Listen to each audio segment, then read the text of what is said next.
요한계시록 4장 4절에서 6절까지 제가 가진 성경 신약성경 403쪽 성경 요한계시록 4장 4절에서 6절까지 말씀 제가 봉독해 올립니다.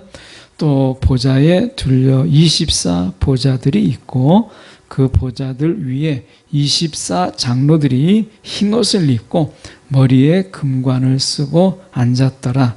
보좌로부터 번개와 음성과 우레소리가 나고 보좌 앞에 켠 등불 7이 있으니 이는 하나님의 7 영이라. 보좌 앞에 수정과 같은 유리 바다가 있고 보좌 가운데와 보좌 주위에 4 생물이 있는데 앞뒤에 눈들이 가득하더라. 아멘. 오늘 이 말씀 가지고 세상이 근접할 수 없는 보좌, 세상이 근접할 수 없는 보좌라는 제목으로 함께 말씀을 나누기를 원합니다. 지난 시간에 우리가 이 교회론이 이 시대에 필요하다. 우리가 이제 어떻게 보면 이 교회, 이 코로나 이후에 많은 교회가 위기를 당하고 있고 어려움을 당하고 있잖아요. 결국 흔들리는 것이 교회가 뭐냐라고 하는 것이 많이 흔들리고 있다. 이것을 우리가 볼 수 있어요. 그래서 이 교회가 뭐냐라고 하는 이런 부분들을 다시 붙잡아야 되겠다. 이 교회론을.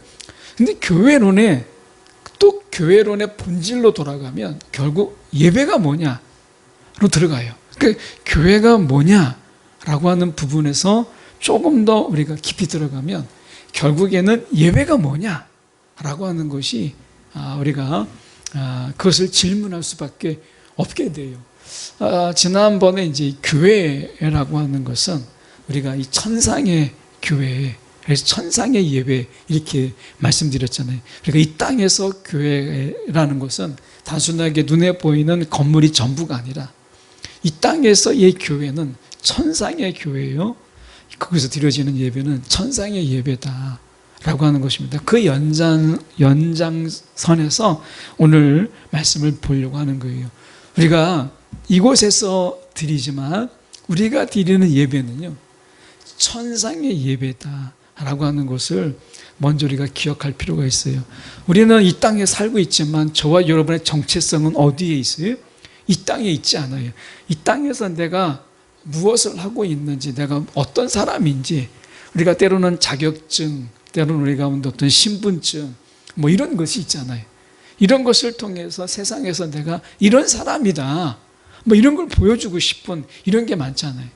그런데 우리는 이 땅에 살고 있지만 우리의 정체성은 이 땅에 있지 않아요.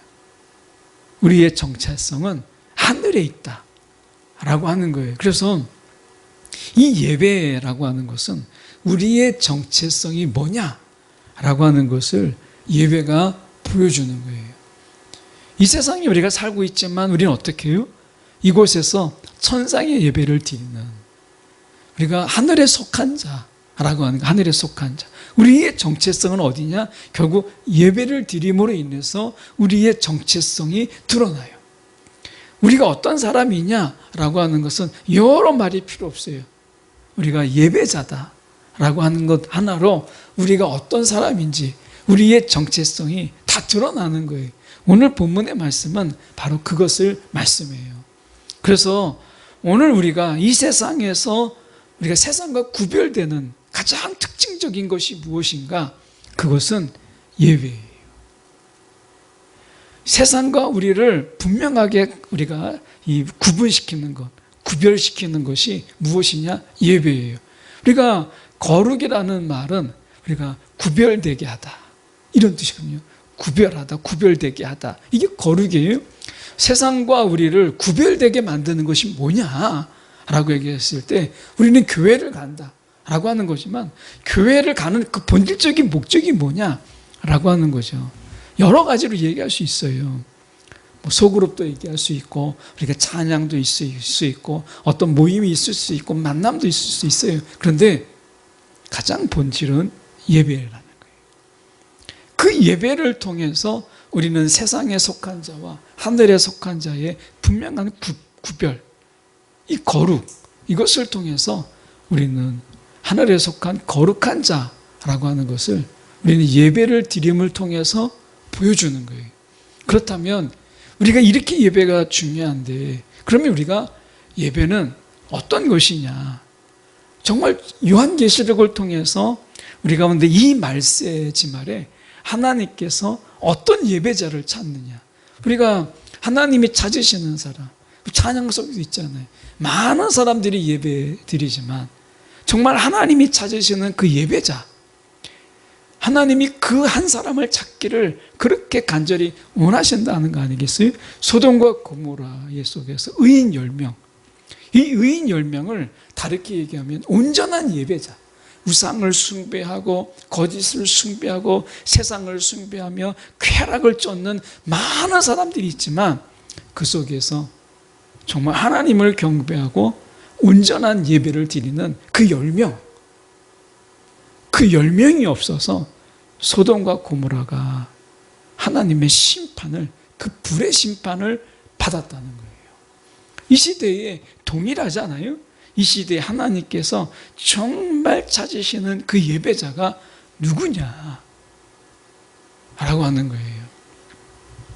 제가 오늘 이제 그 필리핀에 이제 이 옷을 이제 모아놓은 곳하고 또 모아주신 분이 계셔서 이제 그것을 이렇게 정리해서 이 2박스로 만들어가지고 하는 작업을 했어요. 이제 내일 바로 가져가서 다음 주 중에 이제 필리핀으로 가면 한 3주 걸리는데 아마 필리핀에서는 이제 추수감사절, 우리가 얘기하면 추수감사절이나 성탄절 때 이렇게 쓰겠다고 말씀하시더라고요.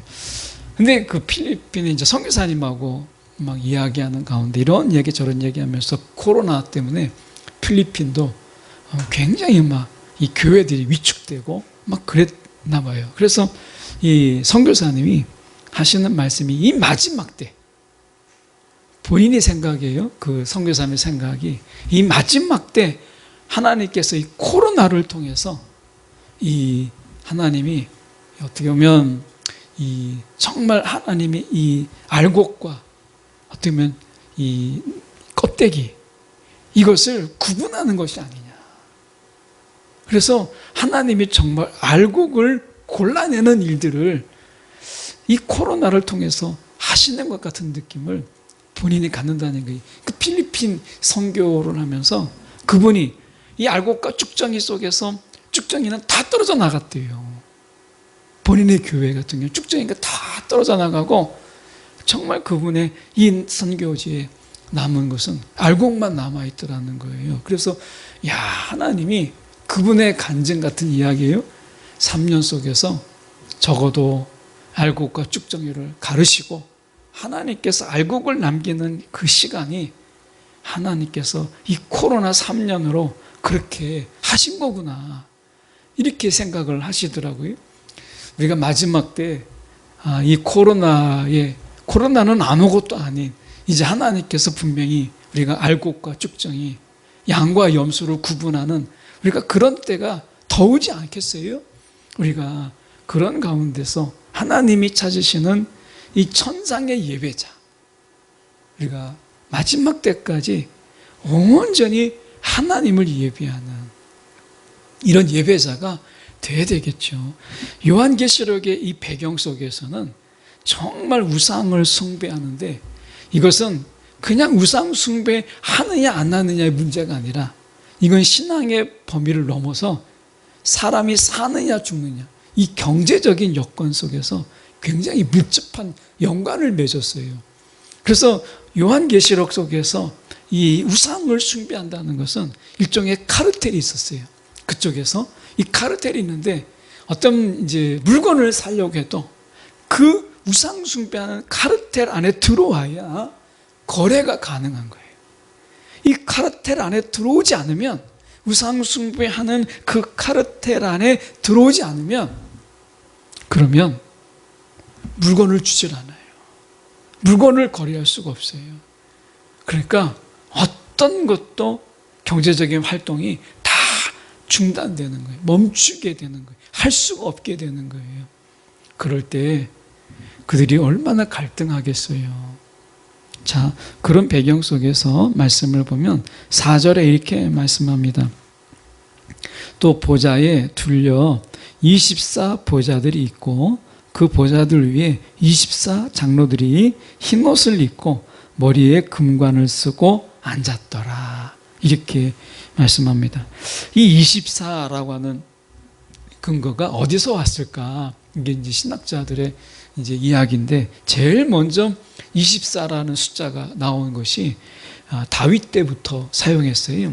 역대상 24장 13절부터 19절에 보면 우리가 13절에 13째는 훗바요, 14째는 에세 부합이요 이렇게 돼 있다가 19절에 가면 이와 같은 직무에 18절에 보면 23째는 들라야요 24째는 마시아라 이와 같은 직무에 따라 여호와의 성전에 들어가서 그의 아버지 아론을 도왔으니 이는 이스라엘의 하나님 여호와께서 명하신 규례더라. 그래서 이 다윗 때 24의 편제 예배를 위해서 이렇게 레위인들을 이렇게 편제를 짜요. 그래서 어떻게 보면 이 다윗 때는 예배를 위해서 24의 여러 팀들을 만듭니다. 그래서 24로 나오는데 24의 근본적인 의미를 보면 구약의 12지파의 12과 신약의 12사도의 12를 합쳐서 24가 되는 거예요. 그러면 24라고 하는 것은 일반적으로 볼 때 보편적인 제사장, 우리가 사도 베드로가 이야기할 때 우리는 다 왕같은 제사장 이렇게 이야기하고, 어떻게 보면 우리가 종교개혁 이후에 우리가 만인 제사장이라고 하는 이 만인 제사장론을 외치거든요. 우리가 다 제사장들이다. 이 시대에 우리가 다 제사장들이다. 이렇게 이야기합니다. 그래서 우리는 예배자요. 우리가 하나님 앞에서 정말 예배를 우리가 섬기는 그런 자들이다. 이렇게 이야기해요. 그렇다면 여기에서 24장로라고 하는 것은 우리가 보편적 제사장 직분을 특징으로 하는 어떤 교회를 표상하는, 그러니까 24장로는 교회를 표상하는 거예요. 그런데 이 교회라고 하실 때 교인들을 말하는 것 같지는 않다. 이렇게 이야기해요. 왜냐하면 24장로가, 여러분 요한계시록을 이렇게 쭉 보면 24장로가 어떤 역할을 하냐면 교회를 분명히 표상하긴 하지만 교인들을 말하고 있진 않아요. 왜냐하면 24장로라고 하는 것이 우리를 위해서, 저와 여러분을 위해서 활동하는 이 천사들로 묘사하고 있기 때문에, 그래서 교회를 표상하고 있지만 성도들을 이야기하기보다는 제사장 직무를 감당하는 그런 천사들로 묘사되고 있어요. 그렇다면 우리가 이 부분 속에서 생각해 보아야 될 게, 우리가 24장로를 지금 본문을 보면 이렇게 되어 있거든요. 그 보좌들 위에 24절에 24장로들이 흰옷을 입고 머리에 금관을 쓰고 앉았더라 라고 하는 거예요.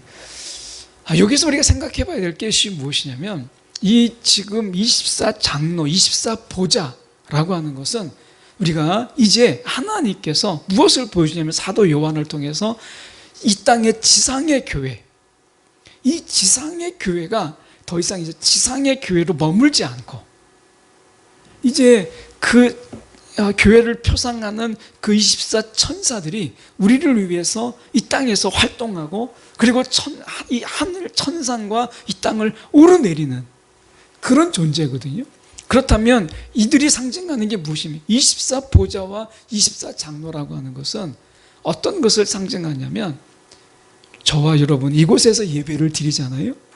그러면 이곳에서 그냥 예배 드리는 게 아니라 우리는 이미 우리가 주일마다 드리고 이 예배를 드리는 이 순간 우리는 천상에서 예배 드리는 천상의 예배자라는 것을 이 반절이 보여주고 있는 거예요. 예. 그러니까 연결되어 있다는 거예요. 천상의 예배와 이 땅의 예배가 이미 이 24장로들로 인해서 연결되어 있다. 전혀 끊어진 게 아니라, 그래서 우리는 이 땅에서 예배드리지만 우리는 이미 이 천상의 예배에 참여하고 있는 예배자라는 거예요. 그 전에 이렇게 이민수 형제 가정이 세종으로 이렇게 내려갔을 때 그 가정을 오픈해서 이 교회, 이 세종에서 지교회를, 하늘정원교회 지교회를 세우고 싶다고 이렇게 이야기한 적이 있어요. 그래서 매주 월요일에 이제 아내랑 제가 내려가서 예배도 드리고 막 그렇게 했었어요. 한 몇 달을 그렇게 했습니다. 그러다가 이제 한 번 가면 아침 일찍 가는데 내려갈 때도 막히고 올라올 때도 막히니까 아침 9시 막 그렇게 애들 보내고 막 가는데 저녁에 오면 10시 반 이렇게 되는 거예요. 야, 이렇게 해서는 어렵다. 그래서 이제 어떻게 예배를 드릴까 이렇게 하다가 사역자를 제가 이제 구했는데 그 사역자하고 그 집사님 가정하고 잘 안 맞았어요. 그래가지고 이제 그게 안 되고, 그래서 이제 새로운 방법이 뭘까 하다가 영상 예배, 이 영상 예배를 생각했는데, 그때 생각해 보니까 지금은 영상 예배를 드리잖아요. 그러니까 코로나 이후에 너무 빠른 거예요. 영상 예배를 했는데 이게 서로 저도 그렇고 그 가정도 그렇고 이게 예배 같지가 않은 거예요. 그래서 이거는 좀 어렵다. 그래서 이제 다른 교회 등록하고 지금 다니고 있거든요. 그래서 조금 이 시대를 좀 앞섰다면 막 이렇게 영상으로 예배하는 건 어땠을까 뭐 이런 생각 좀 해보긴 해요. 지금 큰 교회도 2개, 3개 있는 교회들은 공주에 그런 교회가 있거든요. 세종에 그 지교회를 세웠는데 공주에서 예배 드릴 때 세종에서 영상으로 보여주고, 세종에서 할 때는 공주에서 영상으로 보여주고, 이렇게 이제 다원적으로 하는데, 우리가 예배 관점에서 이제 그게 옳으냐 좋으냐 이건 뒤로 하고, 제가 말씀드리고 싶은 것은 무엇이냐면 동시 예배예요. 이해하시죠? 동시 예배. 장소는 다른데 이곳에서 영상을 하는 예배 드리는데 이쪽에서 영상으로 예배, 동시 예배예요. 우리가 이 땅에서 예배를 드리잖아요. 그런데 천상의 예배와 동시 예배를 드리고 있는 거예요. 이 역할을 24 장로들이 오르내리면서 이 역할을 감당하는 거예요. 그래서 우리는 이 땅에서 예배 드리지만 오늘 이 땅에서 우리가 예배 드리는 가운데 우리가 아멘 하고 마음에 감동이 있고 그 말씀 속에서 우리가 막 결심하고 하는 것들이 바로 그 순간 실시간으로 24 장로들에 의해서 천상에 보고되고, 천상 속에서 하늘의 문이 열리고 우리 가운데 하늘의 역사가 우리의 심령 속에 바로 실시간으로 진행되는 거예요. 그래서 끊어진 예배가 아니라 우리가 이 천상의 예배와 이곳에서 예배가 동시적으로 예배 드려지는 거예요. 그래서 여러분, 우리가 주일에 특히 이제 예배를 드릴 때 우리는 어떤 마음으로 예배를 드려야 되느냐, 우리가 이 땅에서 이렇게 보여지는 예배, 이게 전부가 아니라 우리는 지금 천상에서 우리가 예배를 드리고 있다. 우리가 그래서 여러분, 우리는 이 예배를 통해서 우리는 천상적 존재, 이미 하늘의 시민권을 가진 우리는 천상의 존재라는 것을 예배를 통해서, 천상의 예배잖아요. 이 땅에서 예배를 드리지만 동시적 예배를 드리는 거예요.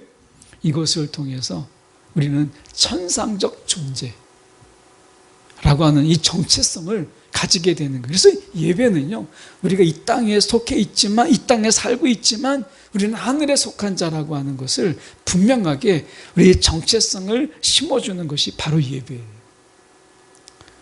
제가 그 전에 전도사 신학대학원을 다닐 때 사역이 잠깐 이렇게 끊어진 적이 있었어요. 전도사 때. 그래서 이제 사역지를 구하려고 이렇게 이제 하는데, 세상에 제가 이 예배를 드리는데 뭐 아침 일찍 정해진 교회가 아니니까 일어나는 때 가더라고요. 막 10시 반인데 뭐 씻고 막 가려고 하니까 11시에 가려고 하니까 막 몸이 막 자꾸 게을러요. 야, 11시 반 예배 없나? 뭐 검색하니까 또 근처에 11시 반 예배가 있더라고요. 또 막 일어나려고 하니까 또 게으른 생각이 들어요. 뭐 12시 반 예배, 그래도 2시 예배, 어떨 때는 저녁 예배를 갔다 온 적이 있어요. 예. 그러니까 이 예배를 드리는데, 이 시간에 내가 가야 된다, 이런 마음이 없으니까 자꾸 미루게 되고, 예배에 대해서 이렇게 느슨해지게 되고, 태만해지더라고요. 제가 그때 깨달은 게, 이 예배라고 하는 것은 하나님과 이 분명한 약속 속에서 우리가 예배를 드려야지, 내가 그냥 일어나는 대로 예배 드리는 것은 이미 하나님께서 그 마음을 받지 않으시는구나, 이런 생각이 들었어요. 여러분, 우리가 하나님께서 우리 가운데 예배하실 때, 우리가 예배 드리는 이 시간에 하나님께서 이 천상의 예배를 베푸시고, 우리 가운데 그 속에서 우리가 동시다원적으로 우리가 천상에 속한 이 예배를 드리는 거예요. 여러분, 이 믿음의 눈으로 보면 우리 예배는 이게 전부가 아닌 거예요. 우리 예배 속에서 동시다원적으로 천상의 예배 속에서 우리가 드리는 이 중간 역할을 24 장로들이, 상징적으로 그 24 장로들이 그 역할을 감당하는 거예요. 우리가 뭐 다르게 적절한 비유가 아닐 수도 있지만 이해를 돕기 위해서 하면, 영상을 드리잖아요. 그러면 어떻게 해요? 동시다원적으로 예배를 드리거든요. 그러면 어떻게 해요? 이 영상 속에서, 그 속에서 영상의 이미지들이, 그 시그널들이 막 전송되잖아요. 그리고 그 속에서 다시 재생되거든요. 그것처럼 실시간으로, 동시적으로 이 땅과 하늘이 동시적으로 예배하도록, 이걸 가능케 하는 하나님의 그 섬기는 자가 24장로예요. 그래서 교회는 단순하게 이 땅의 교회로 끝나지 않아요. 그래서 여러분, 우리가 이 이야기할 때 우리가 이 예배를 통해서 우리가 어떤 존재인가 라고 하는 것을 분명하게 드러나게 되는 거예요. 5절을 보면 이게 더 분명해지는데, 이렇게 말씀합니다. 보좌로부터 번개와 음성과 우레소리가 나고 보좌 앞에 켠 등불 7이 있으니 이는 하나님의 7 영이라, 이렇게 되어 있어요. 여기서 관심을 갖는 것은 저희가 이 예배를 우리가 보려고 하는 거기 때문에, 이 번개와 음성과 우레소리, 이게 무엇이냐 라고 하는 거예요.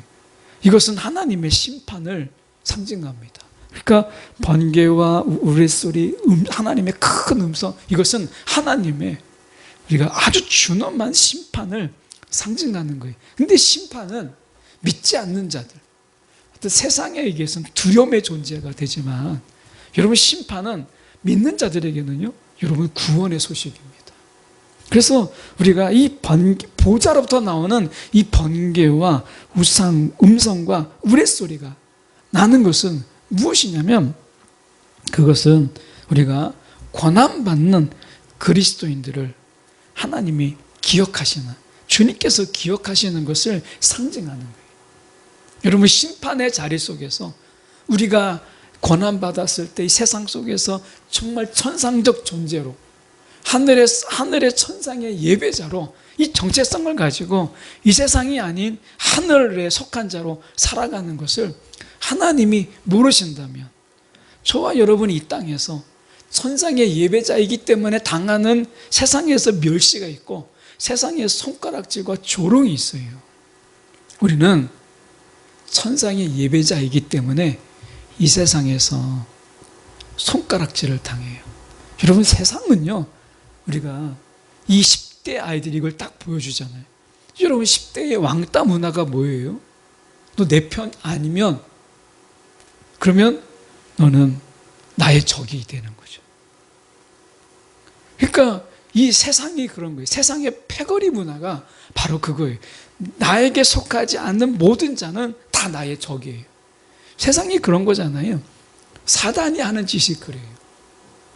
사단이 하는 일이 내 편이 아니면 다 남의 편, 악한 자예요.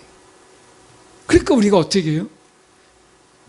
세상에 속하지 아니하고 하늘에 속한 자니까 세상이 우리를 조롱하고 우리를 멸시하고 우리를 학대하고 핍박하는 거예요. 그래서 여러분, 이 세상에서 천상의 예배자로 살아가는 것이 쉽지 않아요. 이게 쉬웠다면 우리가 이 코로나 때 그렇게 많이 우리가 알곡과 쭉정이로 나눠졌겠어요. 어떻게 보면 우리가 생각해 볼 때 이 세상 속에서 예배라고 하는 것이 얼마나 어려운 일인가. 예배 드린다라는 게 정말 쉽지 않다라고 하는 거. 우리도 한번 예배 드려보잖아요. 우리가 예배 드릴 때 어떠세요? 예배가 쉽지 않구나. 아마 점점 우리가 지나서 우리 다음 세대 이렇게 되면 예배라는 것이 점점 희미해지고 예배의 의미 그리고 예배를 드린다라는 것 이런 것들이 다 약해질 거예요. 여러분, 그래서 우리가 이 마지막 때 예배라고 하는 것, 우리가 이 예배라는 것을 분명하게 우리 속에 분명하게 확립하고 진정한 예배자로 우리가 마지막 때까지 견디는 것, 이것은요 너무 중요한 사명이에요. 왜냐하면 예배가 다음 세대까지 이어지게 하는 것이고 우리가 예배자로서 하늘의 이 신령한 복을 우리가 어떻게 누리는가를 우리가 보여주는 것이 굉장히 중요한 거예요. 예.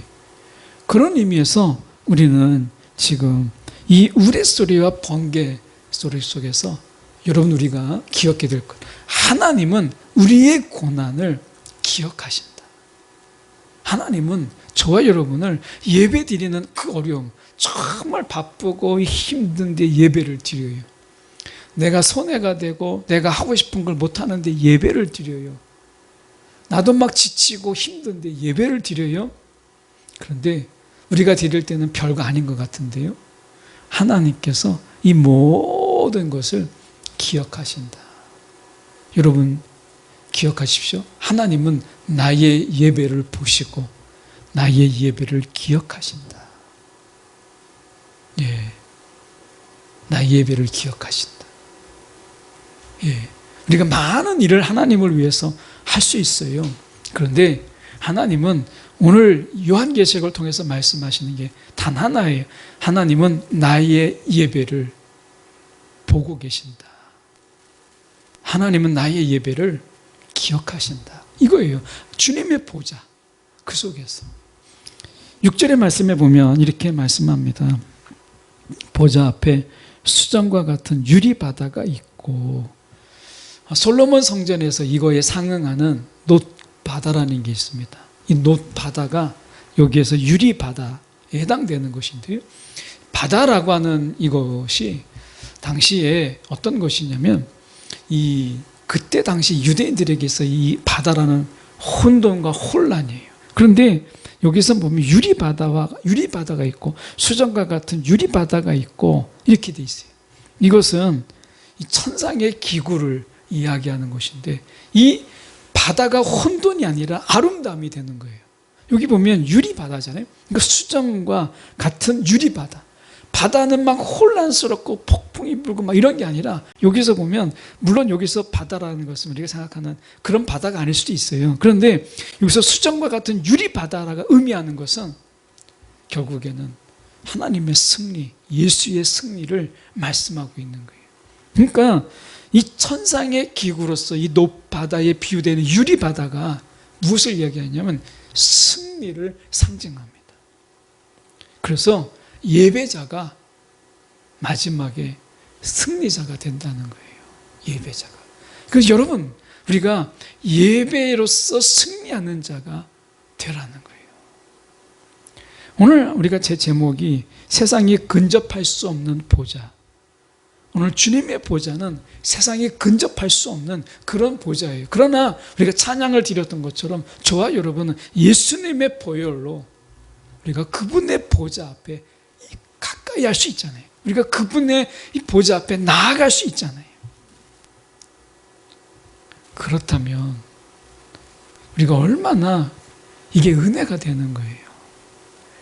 바다로 가서 잠깐 정리해 보면 바다도 물이고 생수도 물이에요. 같은 물인데 어떤 것은 혼돈이고 죽음이고 두려움이에요. 그게 바다예요. 그런데 어떤 물은 은혜의 강이 되고 생수가 흐르는 물이 되기도 해요. 같은 물인데 하나는 죽음의 물이고 두려움의 물이고 혼돈의 물이지만 어떤 것은 생명을 살리는 그런 물이 되기도 하는 거예요. 여러분, 우리가 정말 갈증이 있다고 해서 바닷물을 마시는 미련한 자는 없어요. 마실 수가 없는 거죠. 이 시대에 정말 생수가 필요한 이유예요. 오늘 그 생수를 어디로 흘려보내세요? 예배 중에. 예배 중에 하나님께서는 그 생수를 흘려보내세요. 여러분, 세상이 예배가 별것 아닌 것 같아도 하나님이 이 시대 정말 세상에 근접할 수 없는 보좌를 두신 이유, 그것은 예배자에게 열려 있는 거예요. 세상에 근접할 수 없는 보좌지만 예배자에게는 활짝 열려 있는 그 보좌.